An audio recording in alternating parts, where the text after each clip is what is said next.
யாராவது ஒருவருக்கு நடு நெற்றியில டொய்லெட் போக தேவை ஏற்படுது, அவர் எழுப்பினவுடன் முதலாவது லைட்ட போடுவாரு. தூங்குறதுக்கு முன்னால பாக்கறல்ல டொய்லெட்டுடைய லைட் சுவிட்ச் எங்க இருக்குது, டொய்லெட்டுடைய பாத்தன் எங்க இருக்குது, அதை எப்படி நாங்க பாவிக்கணும் அது எந்த பாக்கறல்ல. இரவு 12 மணி 1 மணி மற்றவர்கள் எல்லாம் ஆழ்ந்த உறக்கத்தில் இருப்பாங்க. இவர் எழுப்பினவுடன் முதலாவது லைட்ட போடுவாரு. அந்த லைட் வெளிச்சத்திலேயே அனைவர்களும் முடித்து விடுவாங்க. அதற்கு பின்னால் லைட் சுவிட்ச போட்டுட்டு வேகமா கதவை திறப்பாரு. அதே வேகத்துல வந்து கதவை அடைப்பாரு. தேவை ஏற்பட்டா சிலவேல தன்னுடைய டிராவலிங் பேக்ல உள்ள ஜிப்ப வேகமா திறப்பாரு. அதுல செய்ய வேண்டிய வேலைகள் இல்ல. உதாரணத்திற்கு மருந்து தேவைத்தான், ஆனால் அந்த மருந்த நேர காலத்தோடு எடுத்து வைத்திருக்கணும். வேகமா ஜிப்ப திறப்பாரு, வேகமா ஜிப்ப மூடுவாரு. இன்னும் சிலர் இரவு நேரங்கள்ல அவர்களுடைய மொபைல் போனை கூட சைலன்ஸ் மோட்ல போட்டுறல்ல.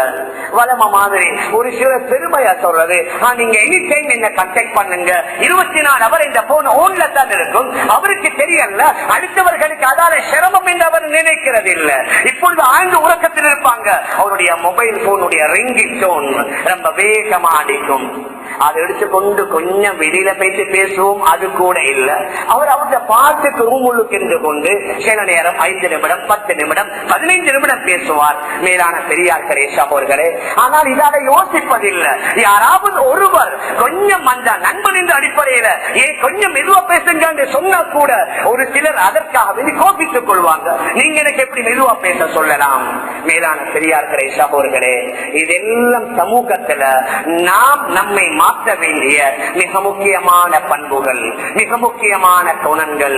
ஒரு வீட்டுக்கு போனோம்னு சொன்னா அந்த வீட்டுடைய கதவை தட்டுவதற்கு ஒரு முறை, ஒரு சிலர் அந்த கோலிங் பெல்ல ரொம்ப வேகமா அடிப்பாங்க. அவருக்கு கொஞ்சம் பொறுமை இல்ல. வீட்டுக்குள் இருக்கிறவங்க எல்லாம் திரியா இருக்கிறல்ல. சில பெண்மணிகள் அவர்கள் சமையலறையில வேலையில் இருப்பாங்க, அல்லது டொய்லெட் பாத்ரூம்ல இருப்பாங்க, ஆண்கள் ஏதாவது ஒரு வேலை வெட்டியில் இருப்பாங்க. சில நேரத்தில் அவர்கள் வந்த உடனேயே அந்த கோலிங் பெல் அடித்த உடனேயே திறந்துடணும். கொஞ்ச நேரம் அடிச்சு துறக்கல்ல, அவர் வந்து சொல்லுவாரு, பாருங்க வீட்டுக்குள்ள இருந்தும் அந்த கதவை துறக்கல்ல. குர்ஆன் கூறுகின்றது, நீங்க எங்கேயாவது போய் அனுமதி கேட்கிறீங்க, உங்களுக்கு அனுமதி கிடைக்கல, நீங்க திரும்பி போங்கன்னு சொன்னா திரும்பி போங்க. குர்ஆன் கூறுகின்றது. நான் அவருடைய வீட்டு வாசப்படிக்கு போனேன், அவர் என்ன வீட்டுக்குள்ள எடுக்கல, அவர் என்ன மதிக்கல, நான் அவருடைய வீட்டுக்கு போக மாட்டேன் அல்ல. முதலாவது நாங்க அவர்கிட்ட கேட்கணும், இந்த நேரத்துல நான் வரவா, உங்களை சந்திக்கலாமா, உங்களோட பேசலாமா, உங்கள்கிட்ட நேரம் இருக்குதா? குர்ஆன் கூறுகின்றது, நீங்க ஒரு இடத்தில் போனீங்க, போய் அனுமதி கேட்டீங்க, நீங்க திரும்பி சென்று விடுங்கள் என்று சொல்லப்பட்டால் நீங்க எல்லாரும் திரும்பி சென்று விடுங்கள் என்று குர்ஆன் கூறுகின்றது. அதை யாரும் குறையாக எடுக்க முடியாது. ஹதரத் அனஸ் ரலியல்லாஹு அன்ஹு கூறுகின்றார்கள், கானத் அப்வாபுன் நபி ஸல்லல்லாஹு அலைஹி வஸல்லம் துக்ரவு பில் அபாஃபீர். நபி அவர்களுடைய கதவுகள் கைகளால கட்டப்பட மாட்டாது, நகங்களால கட்டப்படும். நகத்தால கட்டின சத்தம் வருமா? ஹதரத் அனஸ் ரலியல்லாஹு அன்ஹு கூறுகின்றார்கள், அந்த அளவுக்கு மிக மெதுவாக கதவுகளை தட்டுவாங்க. ஏன் கையால தட்டினா, வேற ஏதாவது ஒரு பொருளால தட்டினா அதன் மூலம் கூட சிரமம் ஏற்படும். அதனால் நபியுடைய வீட்டுடைய கதவை கையால வேற ஒரு பொருளால தட்டாமல் பின் அபாஃபீர் நகங்களால தட்டுவாங்க. மேலான பெரியார்களே, அன்பிற்குரிய கணவான்களே சகோதரர்களே, இந்த அடிப்படையில் நாம் சமூகத்துடன் பழகின்றோம். நம்முடைய வியாபார ஸ்தலங்களாக இருக்கலாம், நம்முடைய சித்திரிகளாக இருக்கலாம், நம்முடைய பிரயாணங்களாக இருக்கலாம், அல்லது நம்முடைய விசேஷ விருந்து வைபவங்களாக இருக்கலாம். அந்த விசேஷ விருந்து வைபவத்திற்கு எப்படி போகணும், அந்த விருந்து முடிஞ்சதற்கு பின்னால எப்படி வரணும்? ஒரு சிலர் நினைக்கிற எங்கேயாவது விருந்தூட்டுக்கு போனா சாப்பிட்ட உடனே வரக்கூடாது, அதனால கொஞ்ச நேரம் இருக்கணும். அந்த கொஞ்ச நேரம் எவ்வளவு நேரம்? சில பேர் 1 அவர் 2 அவர் அங்கிருந்து பேசிக் கொண்டிருப்பாங்க. இன்னும் ஒரு சிலர், அநேகமா இல்ல, எங்கேயாவது சாப்பிட அல்லது எங்கேயாவது ஏதாவது குடிக்க அல்லது ஏதாவது பானம் குடித்தா அதை பூர்த்தியா குடிக்கிறல்ல, அதுல கொஞ்சத்தை பேலன்ஸ் வச்சு குடிப்பாங்க. என்ன நாங்க ஃபுல்லா குடிச்சா வேற மாதிரியா நினைப்பாங்க. வைப்பாங்க. ஆனா நபியுடைய ஹதீஸ், சாப்பிட்டா ஃபுல்லா வலிச்சு சாப்பிடுங்க, குடிச்சா ஃபுல்லா அதை பூர்த்தியா குடிக்க முடியுங்க. அதுல எந்த சாப்பாட்டுல அந்த பானத்துடைய எந்த மிளகுல பறக்கத்து இருக்குதுன்னு உங்களுக்கு தெரியாது. எந்த அளவுக்கு இந்த ஹதரத் ஸைனப் பின்த் ஜஹ்ஷ் ரலியல்லாஹு அன்ஹா அவர்களை நபி அவர்கள் திருமணம் முடிக்கின்றார்கள். அவர்களுடைய திருமணத்துடைய வலிமா விருந்த சஹாபாக்களை கூப்பிட்டு நபி அவங்க விருந்து கொடுத்தாங்க. அநேகமான சஹாபாக்கள் சாப்பிட்டு விட்டு சென்று விடுகின்றார்கள். சில சஹாபாக்கள் சாப்பிட்டு விட்டு நபியுடைய வீட்டுல மிச்ச நேரமா ரொம்ப நேரமா பேசிக் கொண்டிருக்கிறாங்க. நபி அவர்களுக்கு அது பெரிய சிரமம். இவங்க சாப்பிட்டா போகணும், ஆனா நான் எப்படி அவங்களுக்கு சொல்றது? அவர்கள் போறாங்களும் இல்ல, நபி அவர்களால் சொல்வதற்கும் கஷ்டம். நபி அவங்க ரொம்ப சிரமத்தோடு இருக்கிறாங்க. இப்பொழுது வஹீயின் மூலமாக அல்லாஹ் குர்ஆனுடைய ஆயத்தை இறக்குகின்றான்.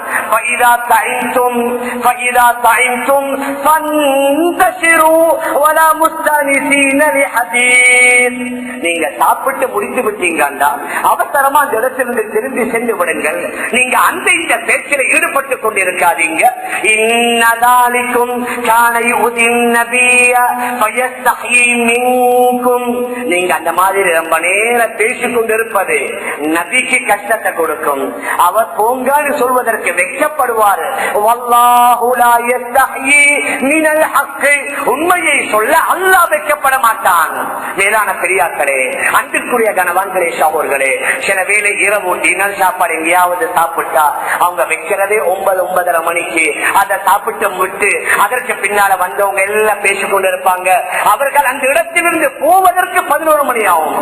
அந்த வீட்டார்கள் சாப்பிடுற இல்லையா, அவருடைய வீடுகளை ஒழுங்குபடுத்துற இல்லையா, அந்த பாத்திரங்களை சுத்தம் செய்யற இல்லையா, அடுத்த நாள் காலையில பட்டிருக்கு அவர்களும் நாங்களும் எழும்புவது இல்லையா? மேலான பெரியார்களே, கணவான்களே, சகோதரர்களே, உலகத்துல வேற எந்த மார்க்கத்திலாவது சொல்லப்பட்டிருக்குமா? இந்த அளவுக்கு நாம் சில விடயங்களை சர்வசாதாரணமாக நினைப்போம். ஆனால் அவைகளில் அநேகமானவைகளை அல்லாஹ் குர்ஆனிலும் கூறியிருக்கின்றான். ரசூலுல்லாஹி ஸல்லல்லாஹு அலைஹி வஸல்லம் அவர்கள் ஹதீஸிலும் குறிப்பிட்டிருக்கின்றார்கள். ஏன் எந்த வகையிலும் நம்முடைய செயலால, நம்முடைய நடவடிக்கைகளால, நம்முடைய பேச்சுவார்த்தைகளால, நம்முடைய அசைவுகளால அடுத்தவர்களுக்கு எந்த வகையான சிரமமும் ஏற்பட்டுவிடக் கூடாது. மேலான பெரியார்களே, சகோதரர்களே, இதிலே உள்ள இன்னும் ஒரு பகுதி தான் அண்டை வீட்டுக்காரர். அவர்களுடன் நாங்கள் எப்படி நடக்கணும், அவர்களுடன் நாங்கள் எப்படி பழகணும், அவர்களுடன் எப்படி நாங்கள் நடந்து கொள்ளணும். குர்ஆன்ல அல்லாஹ் சுப்ஹானஹு வ தஆலா எந்த அளவுக்கு கூறுகின்றான் என்றால், வஅபுதுல்லாஹ வலா துஷ்ரிகு பிஹி ஷைஆ, நீங்க அல்லாஹ்வையே வணங்குங்க, அவனுக்கு எந்த இணையையும் வைக்காதீங்க. வபில் வாலிதைனி இஹ்சானா வபிதில் குர்பா வல் யதாமா வல் மசாகின் வல் ஜாரி தில் குர்பா வல் ஜாரில் ஜுனுபி வஸ்ஸாஹிபி பில் ஜம்பி வப்னிஸ் சபீல். அல்லாஹ் கூறுகின்றான், உங்களுடைய பெற்றோர்களுடன் உபகாரமா நடந்து கொள்ளுங்கள். வபிதில் குர்பா, உறவினர்களுடன் நல்ல முறையில் நடந்து கொள்ளுங்கள்.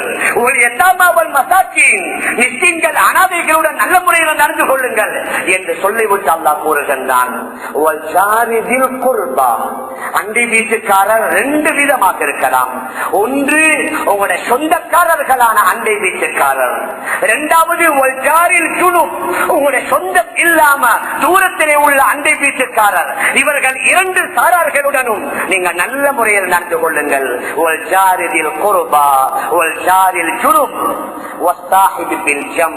அது மாத்திரமல்ல, உங்களோட டிராவல் பண்றாங்க, உங்களோட ஆபீஸ்ல வேலை செய்யறாங்க, உங்களோட தொழில வியாபாரத்தில் ஈடுபடுகின்றார்கள், அவர்தான் சாஹிபு பில் ஜம். அவர்களுடன் நீங்க நல்ல முறையில் நடக்கணும். இவர் அந்நியவர் தானே, இவர் மாற்று மதத்தவர் தானே, இவரோடு அப்படி நடக்கணுமா? குர்ஆனில் கூறுகின்றது, உங்களுடன் தொழில, உங்களுடன் வியாபாரத்தில், உங்களுடன் பிரயாணத்தில் ஈடுபடக்கூடியவர்கள் அவர் உங்களுடைய தற்காலிகமான நண்பர்கள், அவருடன் நல்ல முறையில் நடக்கணும்.